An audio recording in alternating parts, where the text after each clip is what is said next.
Allahu Akbar.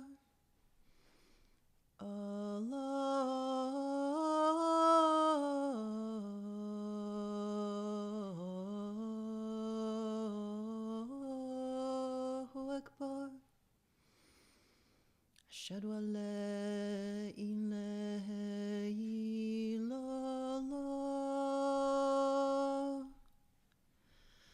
Ashhadu an la ilaha illallah. Ashhadu anna Muhammadan Rasulullah. Ashhadu anna Muhammadan Rasulullah.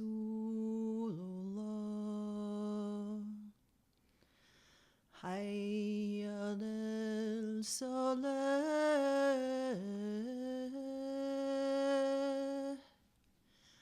Hayya alal salah.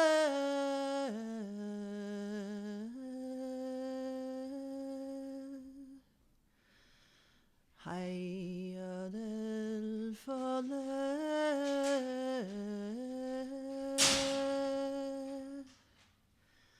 Hayya alal falah.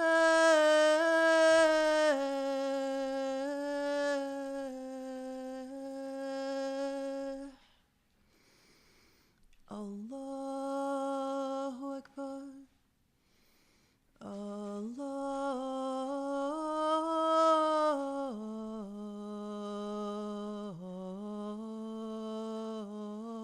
Allahu Akbar. La ilaha illallah. السلام عليكم. الله أكبر الله أكبر الله أكبر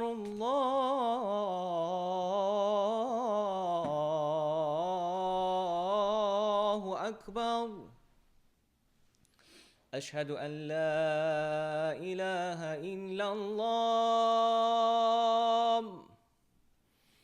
أشهد أن لا إله إلا الله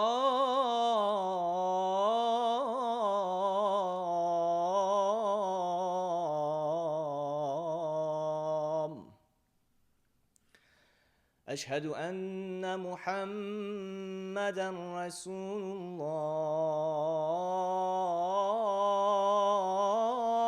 الله أشهد أن محمدًا رسول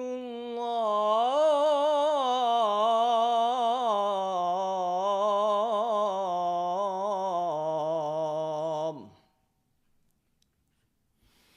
حي على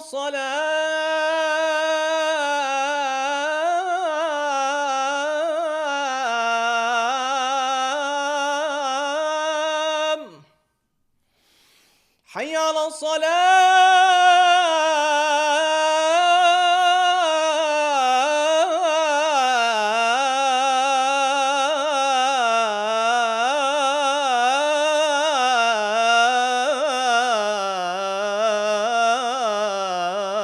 الصلاة حي على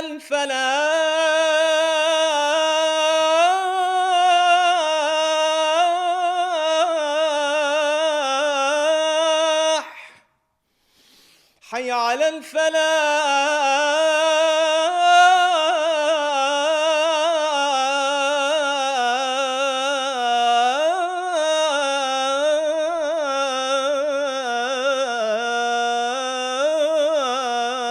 الفلاح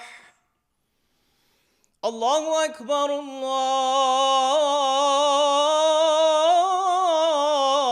الله أكبر لا إله إلا الله وصلى الله على سيدنا محمد وعلى آله وصحبه أجمعين. بسم الله الرحمن الرحيم. وسبحان الله العلي العظيم، والحمد لله رب العالمين. نحمده ونستعينه ونشكره ونستجيره ونستنصره، فإنه حق من هدى الله فلا مضل له، ومن يضلله فلا هادي له. ونصلي ونسلم ونبارك على الحبيب المصطفى، حبيب قلوبنا محمد النبي الأمين المرسل رحمة للعالمين، وعلى آله الأطهار الميامين، وعلى صحبه المختارين، وعلى من اتبعه بإحسان إلى يوم الدين. اللهم يا رحمن يا رحيم، اللهم اصلح لنا ديننا الذي هو عصمة أمرنا، واصلح لنا دنيانا التي فيها معاشنا، واصلح لنا آخرتنا التي فيها معادنا، واجعل الحياة زيادة لنا في كل خير يا رب، واجعل الموت راحة لنا من كل شر، من كل شر يا رب العالمين.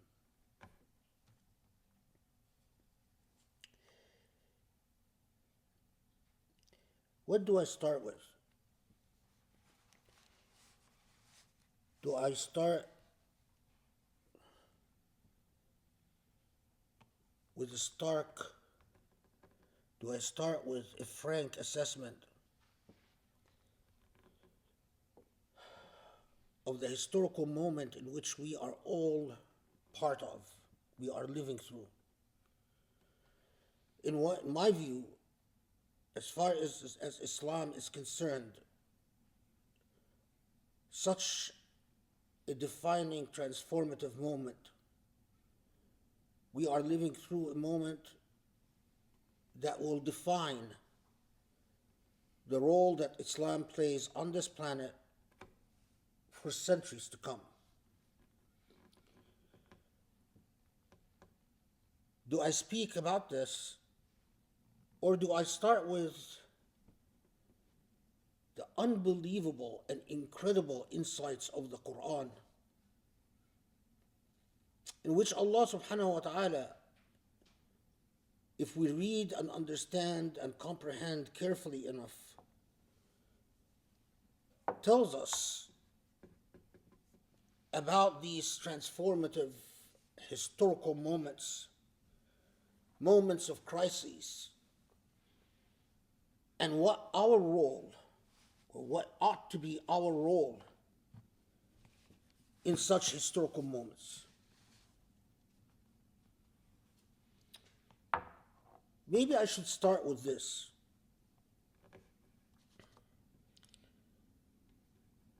Whether in academic circles or intellectual circles or all learned circles of today's world, on university campuses, colleges, any forum in where ideas are exchanged, it is quite common today to refer to the idea of powerlessness, or to the idea of the disempowered, to the idea of those who exist robbed of power, and because they are robbed of power, they are robbed of their ability to determine their own fate.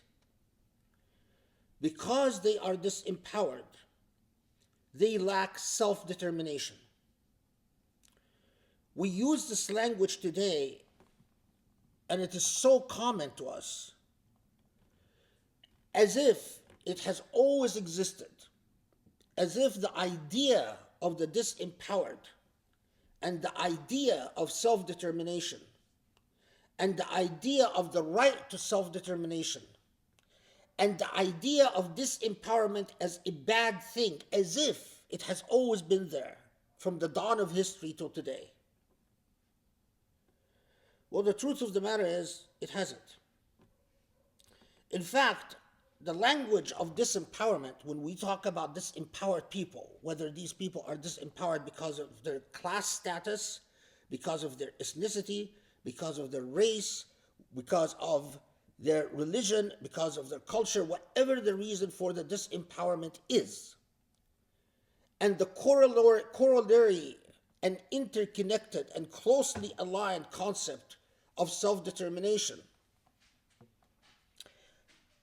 all of that is fairly recent language. This is language that emerged well after the so-called Age of Reason in Europe. In fact, it is language that really was only popularized and came into full being in active resistance to colonialism, and especially in the waning days of colonialism. So it is not language that you find even in the 16th century, leave alone before the 16th century. But it is not language that you find in the 17th century or 18th century. You start finding this language popping up timidly at first in the late 19th century, and then fully in the 20th century. And that language about disempowerment and the right to self-determination, interestingly enough, it is articulated either by leftist-influenced thinkers, social theorists, and political theorists that have been influenced by Marxism in one way or another, or those who are not really influenced by Marxism, but definitely influenced by socialist thought. And as part of their socialist creed is an anti-colonial stance, like, for instance, Frantz Fanon. Fanon was probably, in our modern age, the most influential figure in generating the language about those who are disempowered and the right to self-determination, and how colonialism robs people of power and thus robs people of the ability to self-define themselves.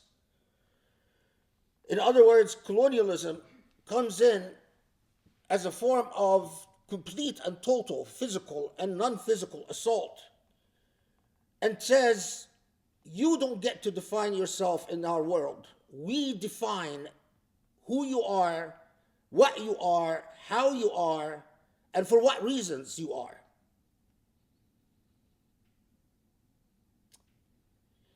It's an astounding thing.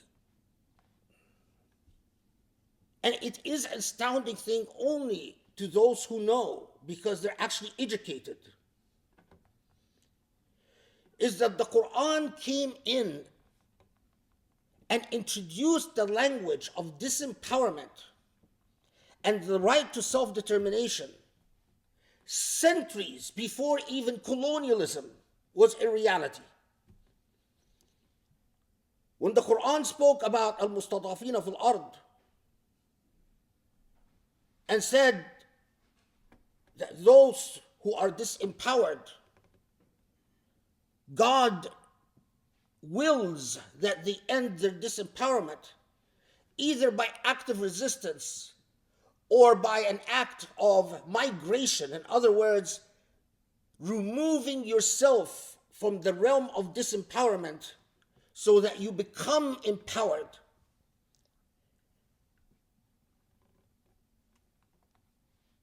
If Muslims were just to their own book, if Muslims were an educated people, if Muslims understood the marvel that is the ethical message of the Quran, if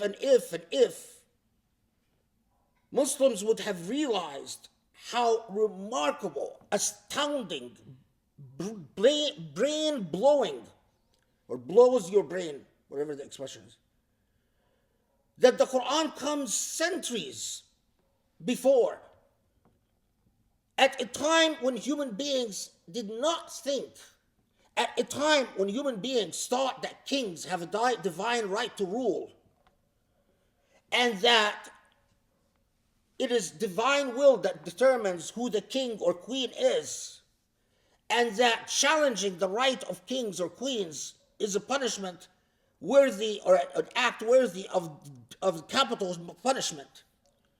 In a time when Roman law and Jewish law and every legal system that I've studied dictated without any trouble torture and death for those who defy the rulers. The Quran comes in and talks about those who are disempowered, and how it is a sin to accept your disempowerment. But more than that,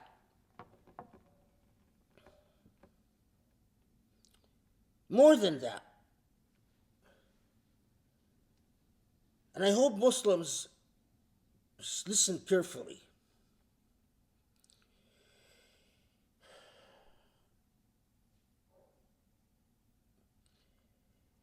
In Surah Hud, some of the most astounding discourse about injustice, disempowerment, oppression,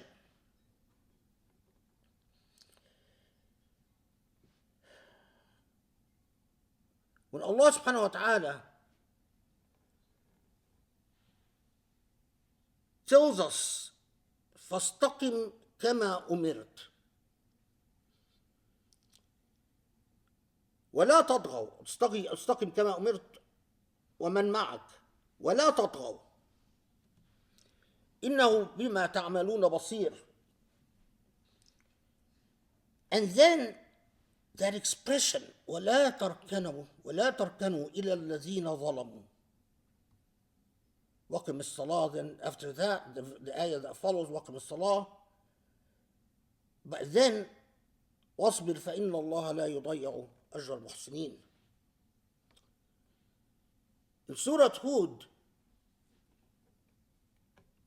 after Allah tells us the stories of how the powerful dominate, impose hegemonic structures, how the powerful kill the voice of truth, how the powerful silence those who challenge power, Allah then comes and says,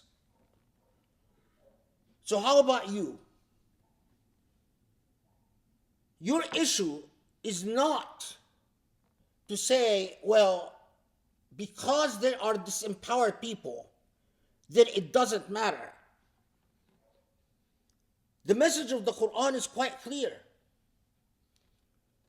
So yes, there is this injustice, and there is this systematic disempowerment. And the Quran comes and says, well, how about you? What position should you have? Should you take? And Allah subhanahu wa ta'ala responds to this by saying, فَاسْتَقِمْ كَمَا أُمِرْتَ. You want to know what your individual position should be? Remain upright. Remain upright. The whole challenge is not to you to allow the prevalence of evil to diminish morality within you, to compromise uprightness within you. That is the biggest challenge to the individual. Yes, evil and disempowerment is prevalent, But then Allah comes and says, your job is to stand steadfast. فَاسْتَقِمْ كَمَا أُمِرْتَ. To remain steadfast, adhering to the ethical code that Allah gave you, and do what is psychologically one of the most difficult things to do. And that is not to allow the prevalence of evil to dilute or weaken or unsettle morality within you. And that is precisely why Allah says, after فَاسْتَقِمْ كَمَا أُمِرْتَ. Allah, so what is the biggest challenge in confronting all this injustice? What is the biggest challenge for me as an individual in this fulfilling this obligation of remaining upright, literally holding steadfast to the path of morality, the path of goodness? The biggest challenge, Allah says, وَلَا تَطْغَوْا. The biggest challenge is that Allah knows that when you become the disempowered, when you become the suffering, when the horizons are all dark before your eyes, when the past seems like it all leads to the lands of the persecutors, when it's so dark, the biggest challenge is to remain just yourself. So, فَاسْتَقِمْ كَمَا أُمِرْتَ وَمَنْ مَعَكَ. Adhere, be upright in confronting this overwhelming challenge. And whatever you do, do not allow yourself to become part of the unjust. The unjust creates systems of injustice. The unjust are not there to persecute each individual every minute of the day. But what they do create are institutions of persecutions and institutions that regularly and systematically abuse power. And the worst thing is that when the few who are moral start losing faith in the truth of morality and the truth of ethics, and start thinking, well, all this injustice perhaps means that I don't have to be just. I don't have to be moral. Look at what Allah tells the Prophet Muhammad ﷺ and his companions. In the midst of the darkness that surrounded these people when Surah Hud was revealed, فَاسْتَقِمْ كَمَا أُمِرْتَ. You remain steadfast. وَلَا تَطْغَوْا. And whatever happens, you are not allowed to be unjust. But then Allah follows this. If only Muslims listened to their own book and followed the injunctions of their own book. Their own book is not about a piece of cloth you put on your head or you cover your hair with. It is not about how you say Assalamu alaikum or even the way you pronounce the Quran, the way you do idgham or ghunna. It is not about any of that. Their own book is about the moral, ethical code that is embodied within that revelation. So what follows? Okay, so be upright. Don't be unjust. وَلَا تَرْكَنُوا إِلَى الَّذِينَ ظَلَمُوا. Whatever you do, do not surrender to the unjust. Don't say, oh, well, it's up to Allah who rules. Don't say, well, Allah commanded us to just obey them in political matters and Allah gives them success. Don't be part of the institutions of injustice. Whatever you do, you are not. تَرْكَنُوا إِلَى الَّذِينَ ظَلَمُوا literally means do not allow yourself to be dependent, reliant. Do not allow yourself to be in a situation where the injustice of the unjust is just okay.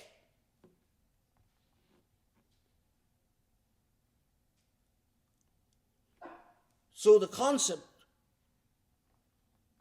at a time when the world didn't understand the concept of disempowerment, long before the writings of Frantz Fanon about colonialism and what we should do about colonialism, long before there was a Marx who was offended by systems of oppression, long before any of that, Allah spoke to a people and educated them about the evils of disempowerment and educated them about the mandate to be individually upright, even if the entire world is going insane, and about the importance of remaining just individually and collectively, even if you are the systematic subject and victim of injustice. And that whatever you do, you cannot allow yourself to philosophize yourself, to create the theological and philosophical apologetics to make injustice and the existence of injustice somehow acceptable in human life.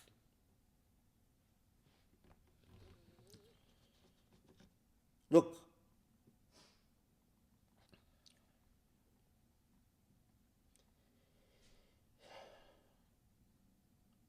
when Allah,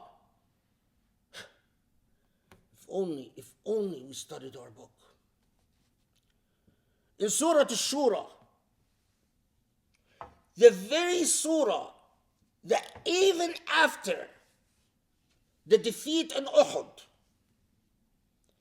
after the Prophet ﷺ takes shura, consults basically the majority vote, and as a result of the majority vote, they are defeated in the Battle of Uhud. And Allah reveals a surah right after the defeat saying, don't you dare doubt the system of shura. Just because you didn't get the political results you wanted, don't you dare doubt the system itself, the obligation of overcoming the tyranny of the self. You can live a world in tyranny of oligarchy where a people, an elite, decide everything, and the will of the governed doesn't matter. But that's not the system of shura. The system of shura, the will of the governed matters, and matters a great deal. So in that surah, what does Allah come and tell us? After again reminding us of the unjust and what the unjust do to those who speak the truth, to the true speakers, and how it is a regular and same old story. True speakers stand up to speak the truth, and they suffer consequences, and they suffer alone, as the rest of society pretends to be sitting on the benches, neutral.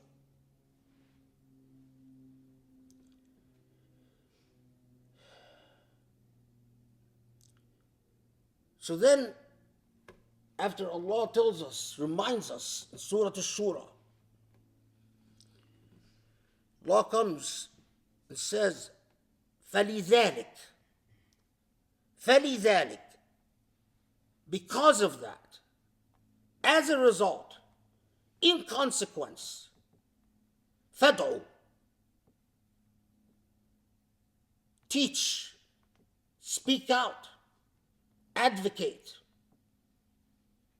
Don't allow yourself to become silenced. فَلِذَلِكَ فَدْعُ.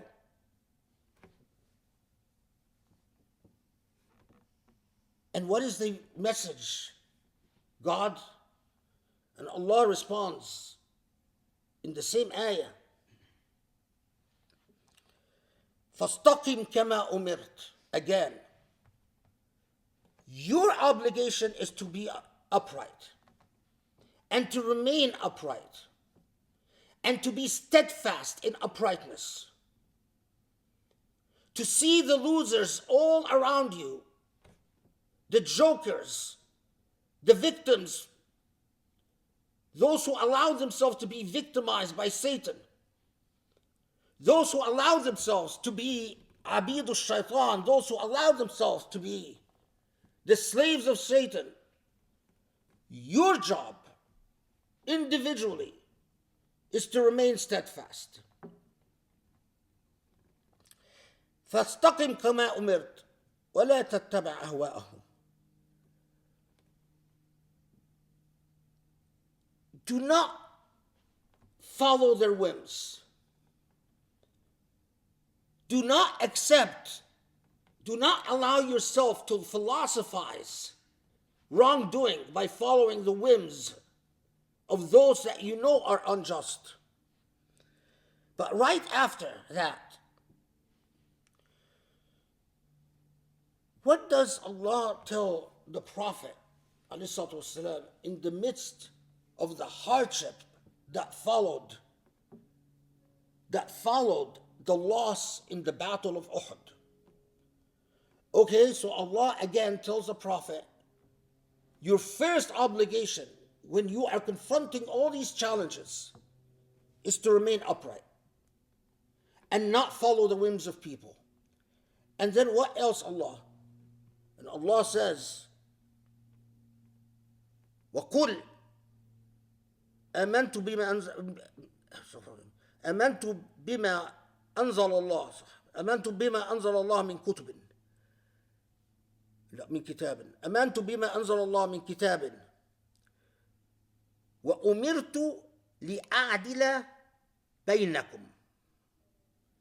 And what I have been commanded to do is always to enforce justice amongst you. Political loss will not excuse oppression. Political defeats will not excuse immorality. In other words, even though we are living through the most challenging times, the obligation upon me as God's prophet and as an exemplar for the rest of humanity is in the midst of suffering. I remain steadfast. I remain clear-minded about what is right and wrong. And under all circumstances, umirtu li'adila bainakum. That I enforce justice. That I am just. And I pursue justice. You have a book that came and raised the alarm on powerlessness. You have a book that came and told people that if you want to overcome the obstacle to Allah's salvation, If you want to overcome that big hurdle, liberate a bonded neck, liberate an indentured neck, liberate an enslaved neck, break the chains. فك رقبة من اقتحم العقبة وما أدراك ما العقبة فك رقبة. And then followed that message with disempowerment is wrong. الاستضعاف في الأرض, being disempowered and oppressed, is wrong. And in fact, suffering oppression is a sin. So much so that Allah refers to those who took the Shahada and were indeed Muslims, but refused to migrate, refused to remove themselves from the lands of oppression. Allah promises them, although they are Muslim, that they are going to hellfire. And Allah follows that by saying your obligation remains very clear to be upright, steadfast, and under no circumstance suffer or tolerate injustice.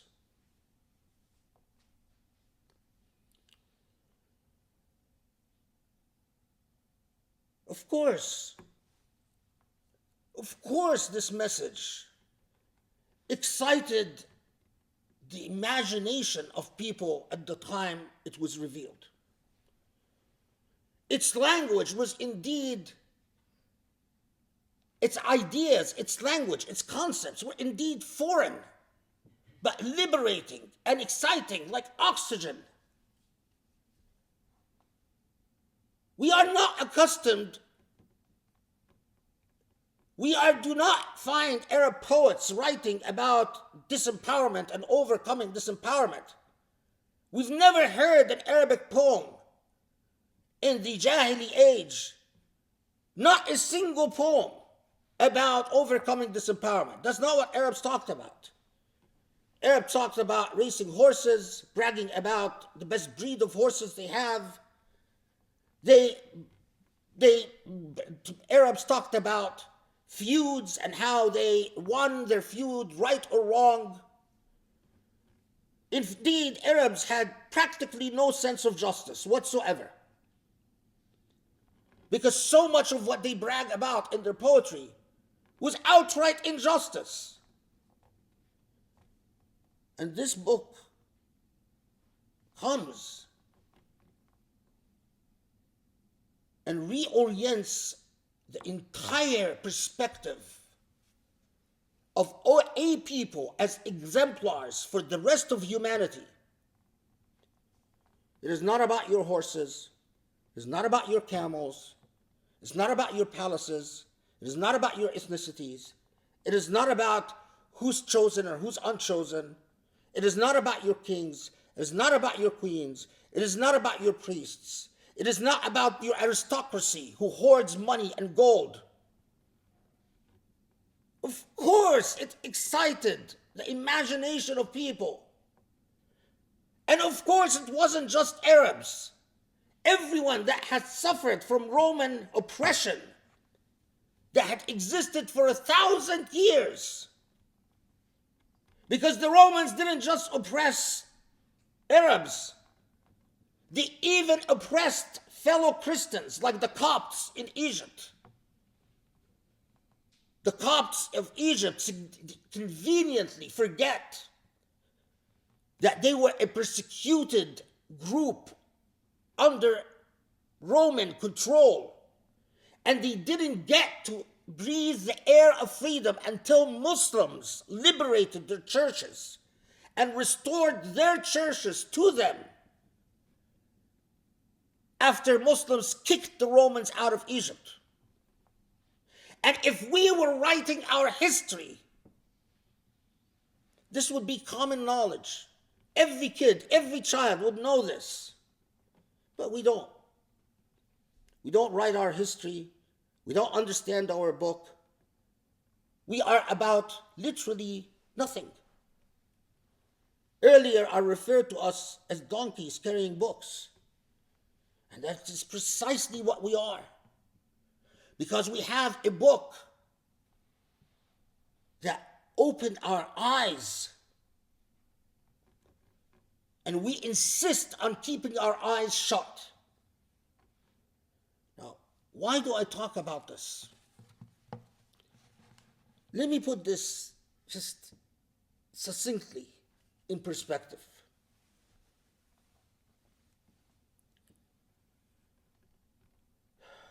The type of culture that Islam created,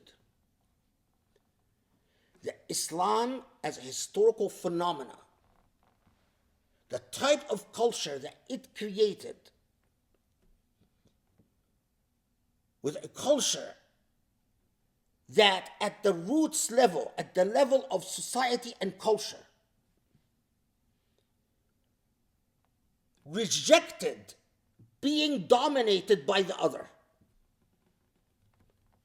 It was a culture that rejected the idea of isti'bad.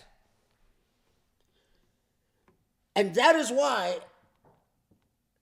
while the Spanish colonized and the Portuguese colonized, and they completely erased the cultures that they colonized and replaced the languages of the colonized with their own, so much so that no one practically speaks the original native languages that found in South America or Central America.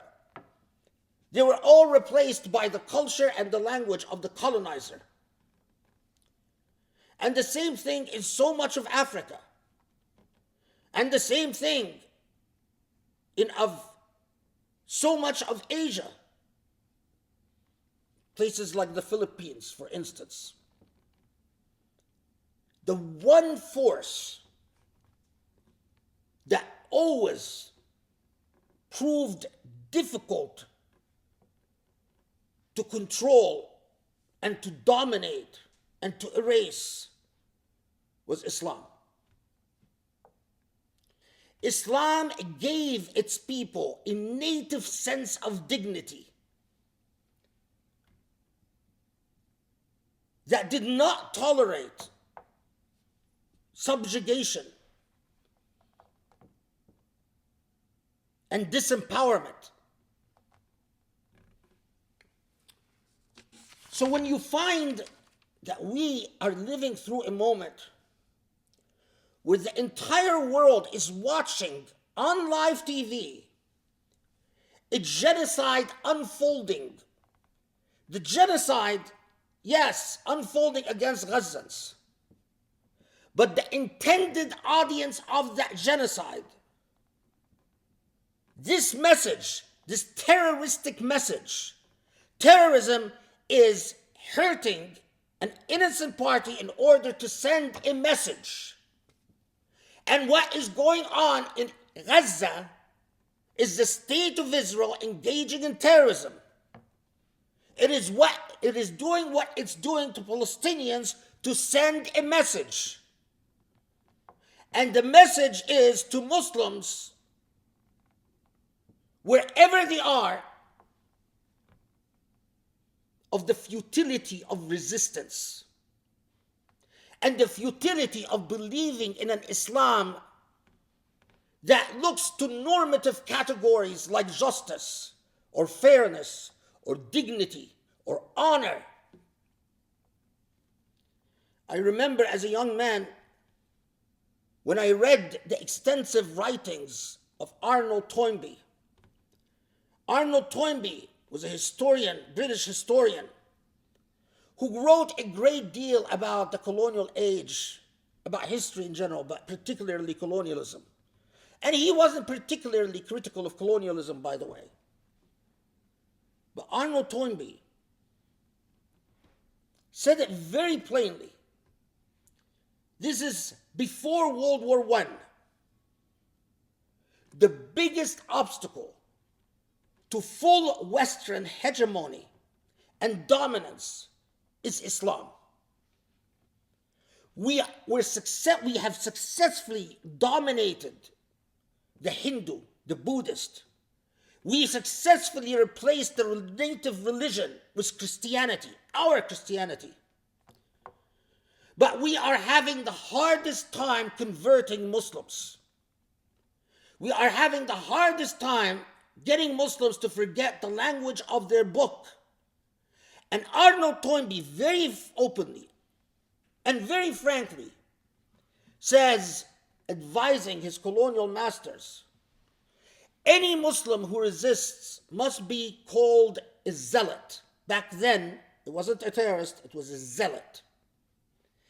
And the message must be sent that being on our side, submitting to us, is being reasonable and fair-minded. But resisting us is being a zealot, an extremist, a fanatic. And a zealot, an extremist, a fanatic will not be tolerated. And Arnold Toynbee wasn't alone. Arnold Toynbee is one of the teachers who formed the intellect of Winston Churchill. Winston Churchill, for the British people, is a great hero and is often cited by neocons because Winston Churchill hated Muslims. And it is conveniently forgotten that when the Iraqi people, as Muslims, tried to rise up and demand their freedom and demand their rights not to be oppressed by colonialism, what did Winston Churchill do? He gassed them. He ordered British Air Force to gas the rebels, and hundreds of thousands of Iraqis died. And because Muslims don't matter, that is conveniently left out of Winston Churchill's biographies and historical record. And you even have apologists that come and say, well, it's never really established that he used gas. Well, he did issue an order to stock gas in Iraq, but we don't really have proof he used it. Although there was photography and the photographs of the gassed and dead Iraqis by the thousands exist. We conveniently forget that British colonialism supported Al Saud. And what Al Saud told the British colonists, go ahead, take Palestine, we don't care. Colonialism unequivocally sided with him against Abdullah of Jordan or the Ashraf. And it was, again, the British Air Force, air power, that when ultimately the followers of Al Saud realized that he is a fake, and that he is a hypocrite, and that he is a liar, and that he has been deceiving them. And the force known as the Ikhwan, not unrelated, no relation whatsoever to the Muslim Brotherhood, the Ikhwan of Egypt. These were the Ikhwan of Najd, the original Wahhabis. When they rebelled against the family of Al Saud, who prevented an overthrow of that family? Who decisively and unequivocally decided that Al-Hijaz, Mecca and Medina will be under the control of Al Saud and no one else? It was, yes, British Air Force, air power, Winston Churchill, as well as a little bit of the totality of this man's legacy. But he, of course, not alone, because he was working part of an institution.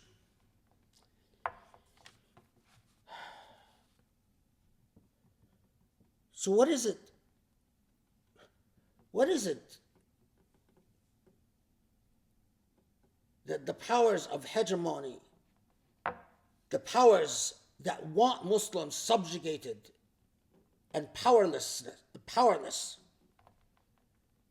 What is it that they are scared, so scared of? One little story that was sent to me just this morning demonstrates everything I'm saying. And this story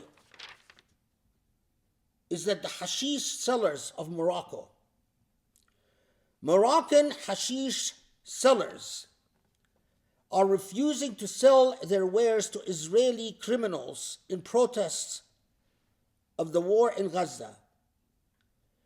A report by Mako Press cited a number of Israeli drug dealers complaining that Moroccan drug dealers refuse to do business with them.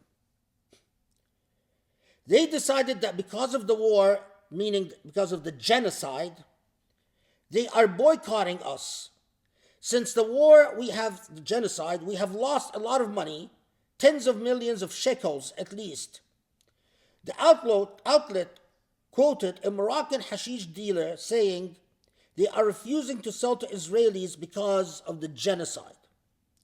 Why is it possible for Israelis to make a living selling Moroccan hashish when our Palestinian brothers are suffering from hunger and living in inhumane conditions? Said the dealer, the Moroccan drug dealer, based in Reef Mountains, a hub of hashish growing. Go buy it somewhere else. We no longer sell hashish to Israelis. Before the war, we did business here with the Israelis. But now, we don't want to do business with them. This is what the colonizer is always scared of. The native self-determination, the autonomous will of the dominated, the autonomous will to resist that might emerge from the most unlikely quarters. We, of course, Muslims like to pretend that we're always polite society. But there is an entire saga of Egyptian prostitutes taking a stand against British colonialism and trapping British officers who came to their quarters to have sex with them, drugging them and turning them over to the resistance to be killed. A story that so many like to forget about, but it is truth. That even the greatest sinners, Islam still taught them dignity. Even if they disobey God in everything they do, it has become a part of their DNA. To feel for a fellow Muslim, a part of their DNA. To refuse humiliation and insult and degradation, a part of their DNA. This is what Islam has encoded in them, even if they disobey God every single day of their life. The king of Morocco will not boycott Israel. And that's why colonialism loves them and loves all the rulers they put in power. But it is the will of the native Muslim that is so dangerous and that the Israelis are so scared of. And the terror we are seeing in Gaza is about precisely that. We are going to make an example. Iraq didn't work. Our spectacular bombing of Iraq didn't work, and you Muslims still want to resist. Afghanistan didn't work. Our display of remarkable abilities, blowing up mountains and caves, didn't work, and you Muslims still want to resist. We call every Muslim who wants to resist an extremist, a fanatic, a political Islamist, an Ikhwani, a Muslim Brotherhood. We created Markaz I'tidad, the Center for Fighting Global Extremism in Riyadh, which has billions of dollars that buy your imams. Yes, Markaz I'tidal, the Center for Fighting Global Extremism, lined the pockets of your imams in the United States. We've done all of that, and you still resist. So we are going to put on a display of absolute terror. Maybe, just maybe, you will finally remove the Quran from your hearts and souls and learn how to be submissive and obedient. How to be like all these other people we colonized, who lost their language, lost their religion, lost their culture. What is wrong with you Muslims? Why won't you just be erased like Abbas and his Palestinian Authority? Why won't you be erased? What do we have to do to you to be erased? You won't be erased, then we'll keep murdering you until you are erased. This is what Gaza is about. This is what the genocide is about. This is what our book is about. This is everything told in a few moments. أقول قولي هذا أستغفر الله لي ولكم وأسأل الله يستجيب لكم. بسم الله الرحمن الرحيم. والحمد لله رب العالمين وسبحان الله العلي العظيم. اللهم صل وسلم وبارك على حبيب قلوبنا محمد النبي الأمين المرسل رحمة للعالمين،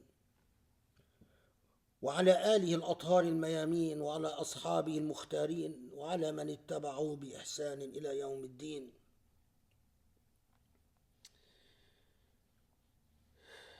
Yesterday, I was speaking to the Muslim journal At-Talib. It is difficult. It is difficult to be who I am after all the books read, after this entire journey in life, after seeing so much, witnessing so much, leading so many battles. It is difficult when you are aching, literally aching, to get young Muslims, young generation of Muslims, young intellects and young hearts and young souls to understand why this moment in history is so important. And you feel like an alien.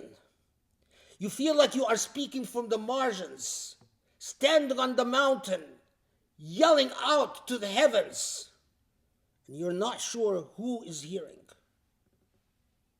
You're just not sure, because you feel like a dinosaur, out of place, out of environment, alien, even to yourself. And what was the message? The message that Islam that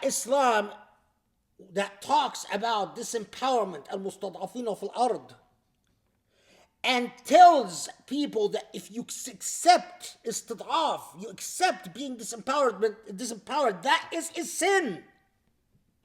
That Islam that said, وَلَا تَرْكَنُوا لِلَّذِينَ ظَلَمُوا, do not accept the unjust, do not abide by the unjust, do not tolerate injustice. That Islam that tells you فَاسْتَقِمْ كَمَا أُمِرْتَ, so be upright, and bonds, literally couples that with the pursuit of justice.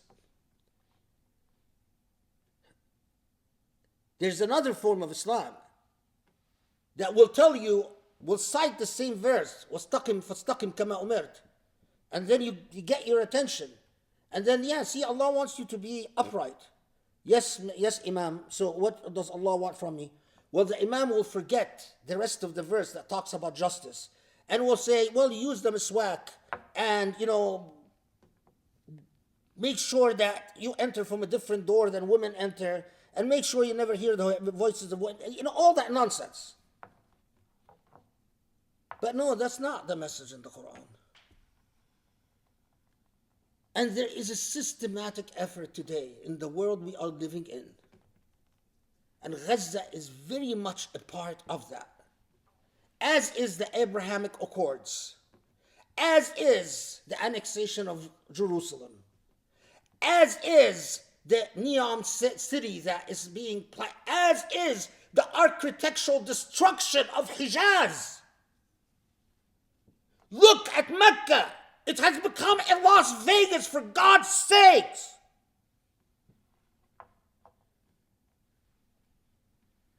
All of it is part of saying what Arnold Toynbee talked about decades ago. We must convince the Muslim that if they accept the colonial project, they are moderate and rational. If they resist the colonial project, then they are fanatic and zealots. And zealots belong in prison or killed. It is the exact same message. The Islam of the Abrahamic Accords, the Islam for Markaz I'tidal in Riyadh, the Islam of the Madkhalis and Jamis, the Islam that is supported with billions and billions of dollars, and supported with American military might, and the Islam that America is constantly bombing and killing Muslims, not just in Iraq, not just in Syria, but even in Somalia and Eritrea, and Muslim populations all over Africa. Look at the map of refugees in our world today. The vast majority of refugees in the world are Muslim. And why are they refugees? Is it because aliens came from outer space and took over their countries? No. It is always because either the US, Britain, France doesn't like their choice, doesn't like the fact that Muslims could choose a ruler or a leader that, according to French or Americans, are fanatics and extremists, like the Shabab of Somalia. And as a result, the West insists on installing its own ruler and using maximum violence to impose its will. And that's how that results in civil war, and that's how refugees. Look, there was an unbelievable democratic movement in Sudan that could have taught freedom lovers, liberty lovers, compared to the Polish freedom movement. The Sudanese freedom movement is by leagues superior. So what happened? What happened is that there is a man called Hemeti.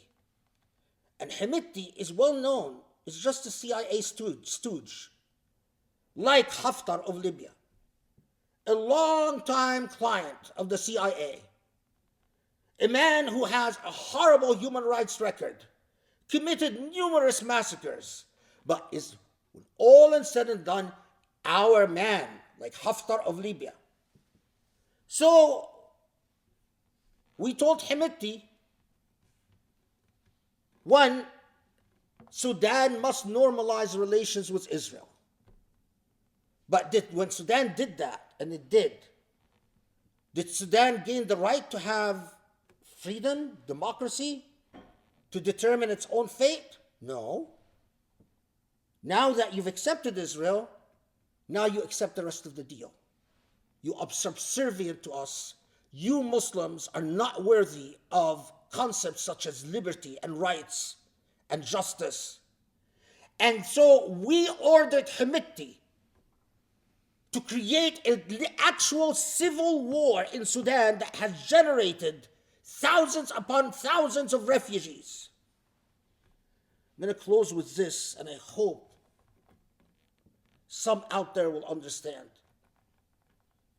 Samuel Huntington, the famous Harvard professor that wrote and defended the thesis of Clash of Civilizations, and what he was doing was he was actually just regurgitating what numerous historians of colonialism have said. Our biggest obstacle is Islam. And Islam we must dominate as a civilization. We must have total hegemony. And this is what I'm reading in Samuel Huntington. I know he denies that, that's what he's saying. But he's full of it, and he knows he's full of it.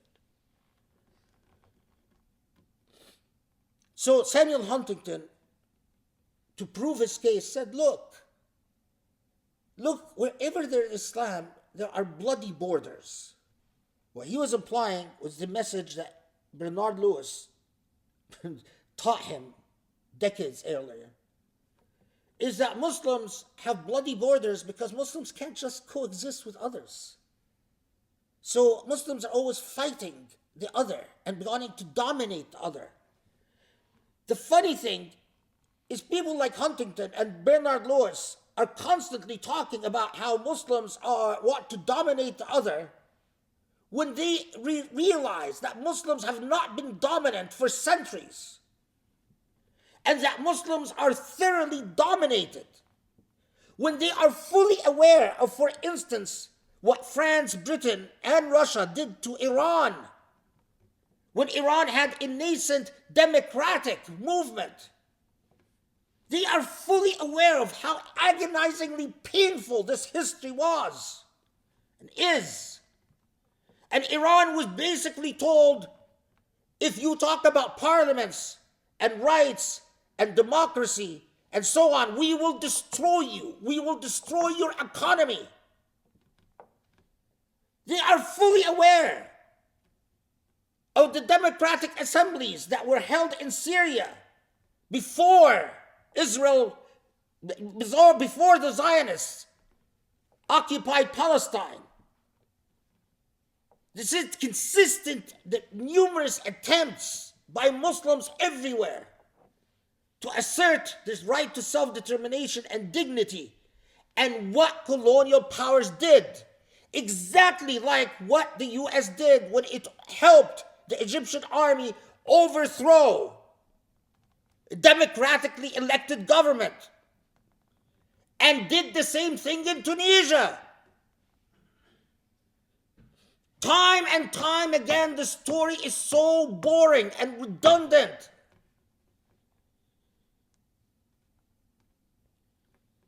So Huntington talks about the bloody borders of Islam. Look at a map of the Muslim world today. There are no longer bloody borders. The Muslim world is bleeding from everywhere. Proof of that, refugees. Take the trouble to just Google it. Just look at, do some basic research on your computer. See where most of the refugees come from in our world. The prototypical image of a refugee in our world today is a muhajjaba woman. Because the vast majority of refugees today are Muslim.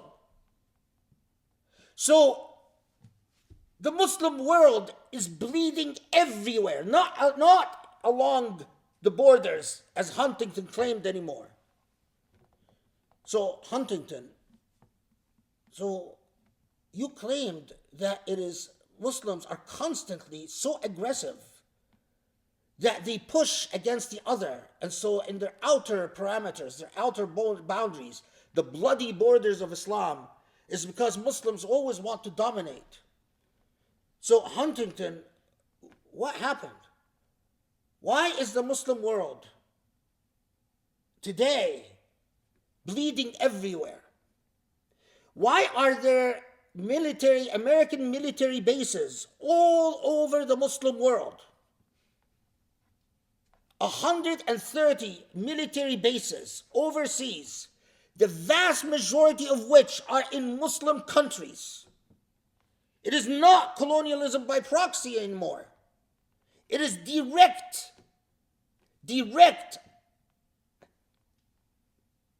vulgar colonialism.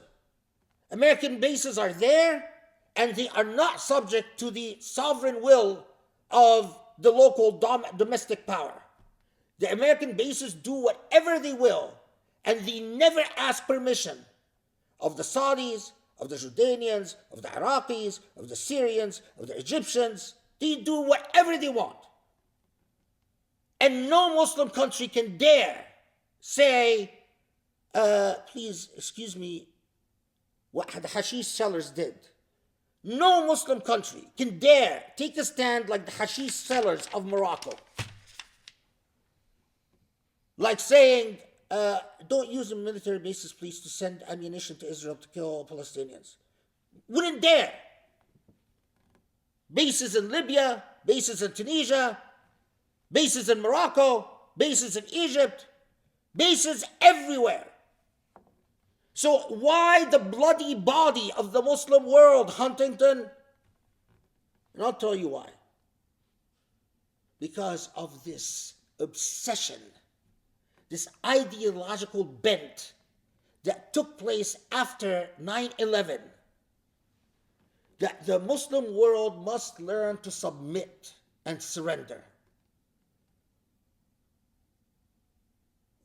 We don't want to tell them surrender to istimar, surrender to the colonial master. We're not going to tell them that, because that would offend them, would hurt their feelings. We'll tell them surrender to your God. Surrender to Allah. But we will make your God like the God of the Emiratis and their Abrahamic Accords, like the God of the Madkhalis and Jamis and Markaz I'tidal, the Center for Fighting Extremism in Riyadh. A God that tells you, I don't care about justice. I don't care about the oppressed. I don't care about the disempowered. What I care about is whether you're eating according to the correct rules. A woman is covering her body. A woman is not using her voice. That you hate the Shia. That the Shia are the worst people on the face of this earth. These are the things I care about as God. So yes, submit, surrender.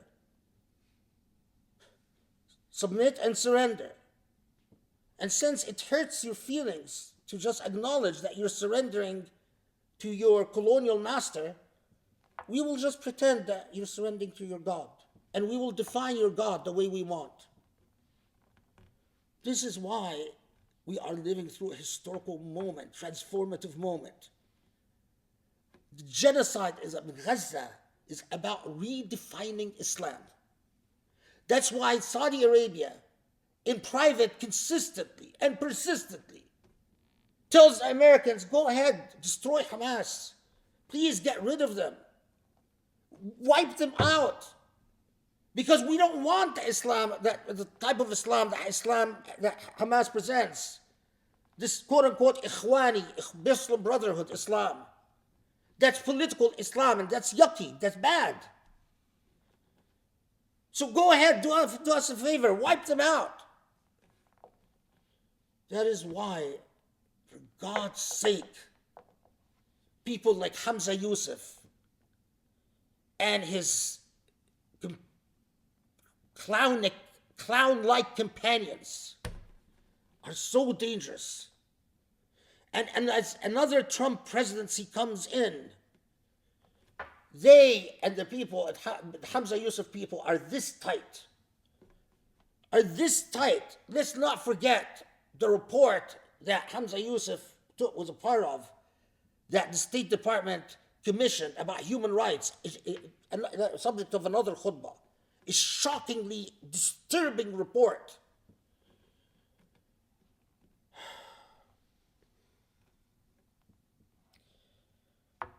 Yeah. The Hashish merchants of Morocco understand more about Islam and are closer to Islam than your imams in the mosques in the United States. Understand that. The Hashish merchants of Morocco are closer to Islam, are closer to the message of Islam than your esteemed imams in your esteemed little boutique shops, in your little Muslim ghettos, where you pretend that you actually matter and make a difference in this world.